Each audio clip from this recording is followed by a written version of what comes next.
if I told you that just 5 fighter jets shaped almost 70 years of air combat, deciding how wars were fought in the sky and how pilots train even today? Before these jets existed, air battles were slow, close, and limited.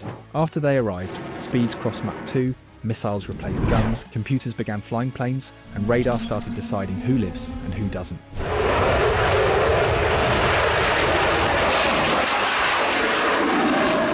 Some of these aircraft exposed dangerous mistakes in real wars.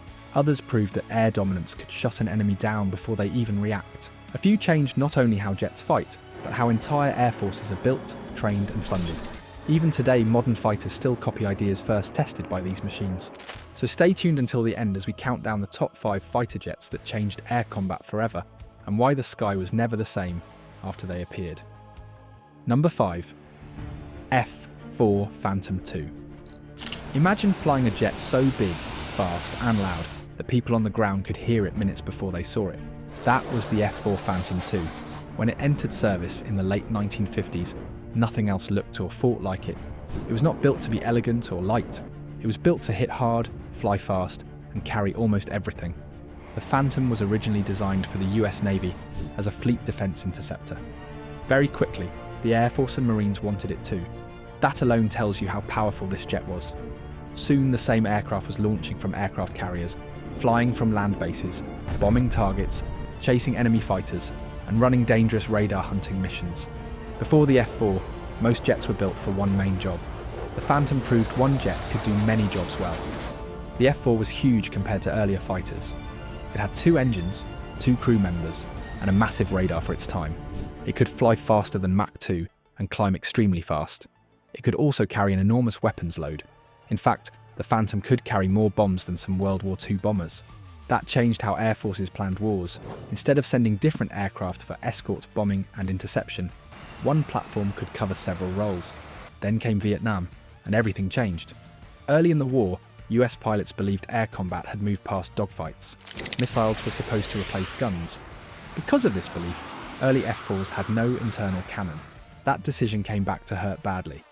Over Vietnam, pilots often had to visually confirm targets before firing. Missiles failed more often than expected. Enemy jets turned tightly at close range. Phantom crews suddenly found themselves in classic turning fights with no gun.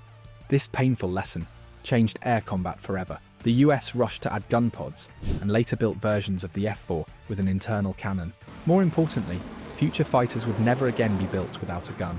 The Phantom showed that real combat does not follow clean theory. Designers had to plan for messy, close-range fights. The F-4 also pushed changes in training.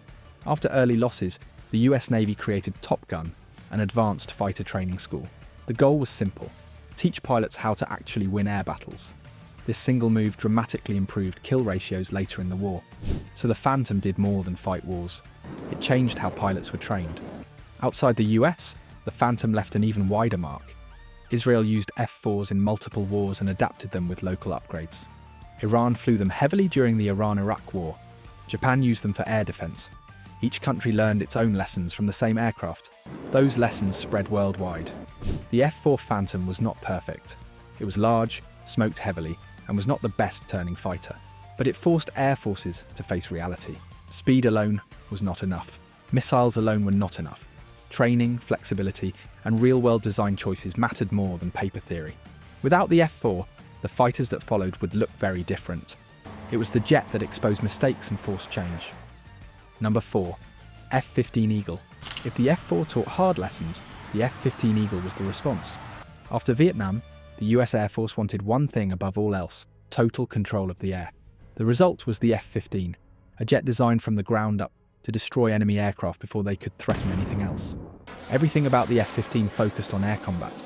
It had massive engines, giving it a thrust-to-weight ratio greater than 1. That meant it could accelerate straight up. It had a large wing for strong turning ability. It had a powerful radar that could track targets even against ground clutter. And this time, there was no debate about guns. The Eagle carried a built-in cannon from day one. The F-15 quickly proved itself. In real combat, Eagles achieved an air-to-air record that shocked the world. In multiple conflicts, F-15As shot down enemy aircraft without suffering losses in air-to-air combat. This was not luck. It was design, training, and doctrine working together. the Eagle changed how air forces thought about air superiority. It showed that if you build a jet with enough power, sensors, and weapons, and train pilots properly, you can control entire airspaces. Enemy aircraft simply stop flying when Eagles are around. Another key change came from how the F-15 used radar and missiles. Pilots could now detect and engage targets at long range before the enemy even knew they were being tracked. But if the fight moved closer, the Eagle could still turn hard and fight with guns. This balance between long-range and close-range combat became the standard. The F-15 also influenced how fleets were structured. Air forces began separating roles more clearly. Some jets focused on winning the air war, while others focused on striking ground targets. The Eagle became the shield that protected everything else. Over time, the F-15 evolved. Strike versions like the F-15E added deep strike ability while keeping strong air combat performance. This showed that a strong air superiority base could still grow into other roles without losing its core strength. F-16 Fighting Falcon. If the F-15 was a heavyweight champion, the F-16 was the fast, sharp challenger. The F-16 came from a simple idea. Not every fight needs a big, expensive jet. Sometimes speed, agility, and smart design win the day. The Fighting Falcon was lighter, cheaper, and more agile than the Eagle, yet still extremely capable. One of the biggest changes the F-16 introduced was fly-by-wire control. Instead of direct mechanical controls, computers helped fly the aircraft. This allowed the F-16 to be naturally unstable, which made it more agile. Without computers, such a jet would be impossible to fly safely. With them, it became deadly in close combat. The cockpit design also changed everything. The bubble canopy gave pilots unmatched visibility. The side stick control freed space and reduced pilot workload. Information was placed where pilots could see it quickly. These ideas later became standard across modern fighters. The F-16 proved that a small jet could do many jobs. It fought enemy aircraft, dropped precision bombs, and ran suppression missions. Because it was cheaper to buy and operate, many countries could afford it. That spread modern air combat ability across the world. More than 25 countries flew the F-16. Many still do. Because of this, the jet shaped training, tactics, and upgrades on a global scale. New radar, weapons, and electronics could be added without replacing the entire aircraft. That flexibility kept the F-16 relevant for decades. The Fighting Falcon also changed pilot thinking. Energy management, visibility, and quick decision-making became central ideas. It showed that smart design could give pilots an edge, even against larger jets. Number 2. Saab JAS 39. Gripen. In the late 1980s, Sweden wanted a new aircraft that replaced older models and fit its defence style. Sweden expected possible conflict over or near its borders, but it also knew that long, expensive wars like those imagined by superpowers were unlikely. The response was the JAS 39, a single-engine, multi-role fighter optimised to operate from short or improvised airfields, adapt quickly to different missions, and keep operating costs low. Gripen stands for Jakt, Attack, Spaning in Swedish, literally hunt, attack, reconnaissance. That name tells you all you need to know. This aircraft was built as a multi-role all-rounder, able to fight enemy jets, strike ground targets, and gather battlefield information. One of the Gripen's early strengths was how all its systems were built around a fully integrated digital core. Sensors, radar, communication systems, and mission computers all share a single network. What this does is let the aircraft behave like a single, very smart system, rather than a stack of independent gadgets. This allows pilots to react faster, fuse information from different sensors, and tailor the aircraft to evolving mission needs.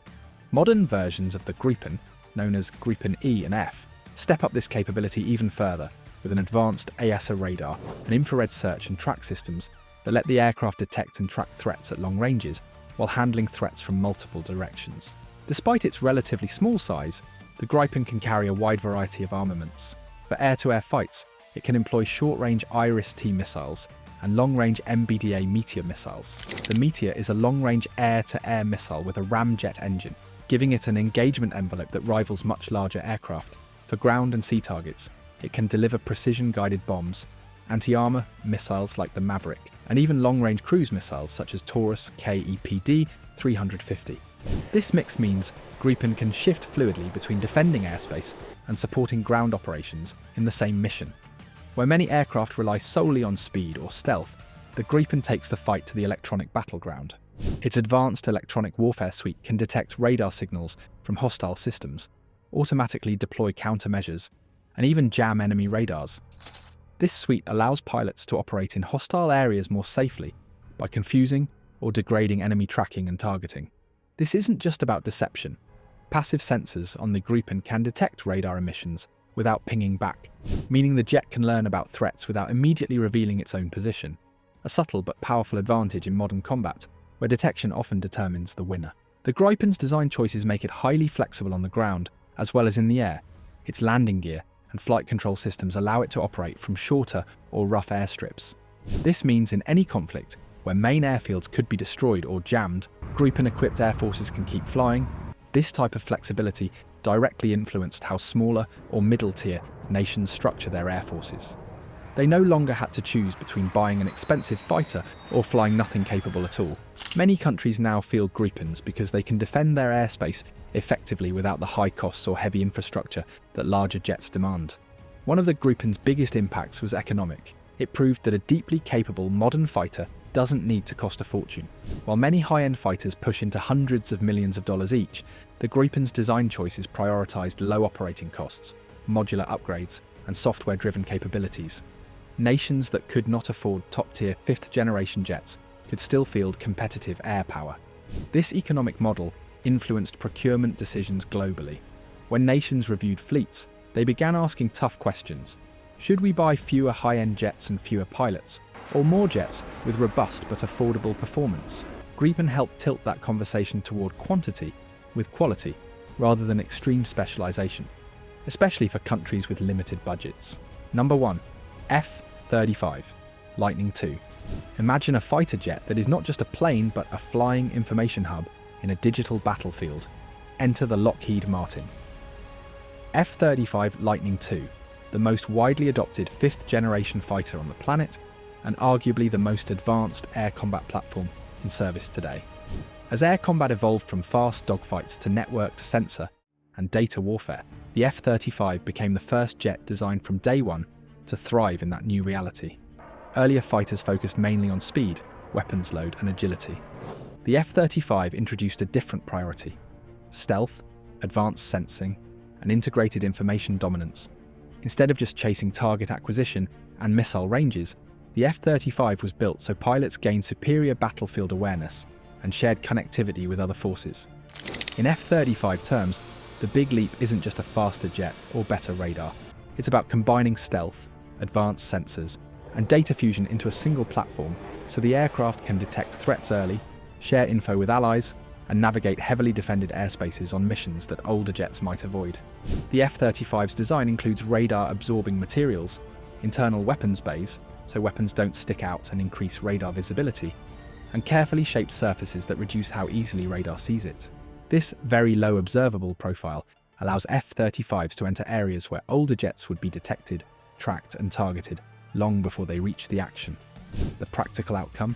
On the first day of a conflict, an F-35 can get much closer to enemy defenses without triggering alerts, giving its team the advantage.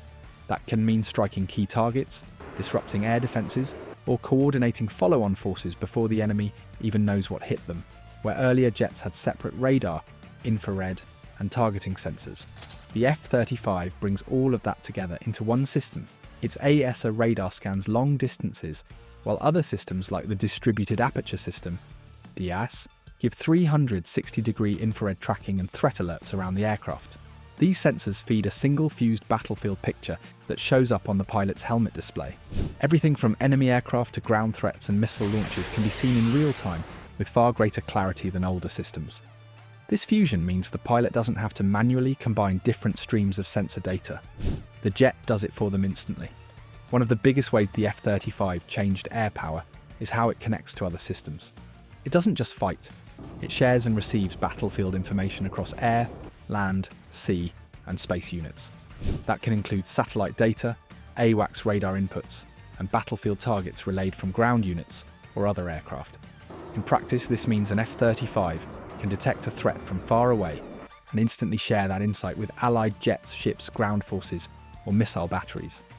Modern exercises have demonstrated F-35s sending real tactical data to command centers thousands of miles away, showing how this network's role changes how wars are fought. Because the F-35 was built as a multi-role platform from the start, it can handle air superiority missions, ground attack, close air support, and suppression of enemy air defenses. all with minimal role switching. This flexibility lets militaries use the same aircraft in a wide variety of scenarios, while maintaining the edge provided by its stealth and sensors. Internal weapons bays preserve stealth while carrying missiles and bombs.